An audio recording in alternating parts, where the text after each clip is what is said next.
Most of my conversations with tribal leaders so far, they've been kind of like, we're okay, we're figuring things out. But again, they are trying to figure things out. So I think everybody's kind of, um, using what they can, finding resources they can. Food, safety, and healthcare. The top three things people on the reservation are worried about, as there seems to be no end in sight to the federal government shutdown.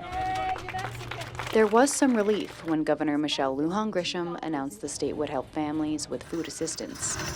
Josette Manette, Cabinet Secretary for our state's Indian Affairs Department, is asking about access to food and what happens when the money runs out. Of course, the issue with SNAP was a big issue. Most of the tribal leaders I've talked to. I did talk with Lieutenant Governor Hui from Zuni yesterday, who talked a little bit about, they're in a more rural location. And so having access to food banks or some of the other services that might be available in more urban areas might be a little difficult. Nationally, more than 1,100 federal Bureau of Indian Affairs were expected to be furloughed during the shutdown. That hasn't impacted New Mexico yet, but it could. It could potentially, again, it kind of goes back to some tribes do still use BIA law enforcement.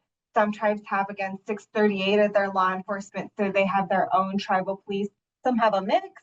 I haven't heard that concern. As far as healthcare goes, the U.S. Department of Health and Human Services says services across Indian country are not impacted, and 100% of IHS staff are reporting for work. In Farmington, Jacqueline Aragon, KOB4.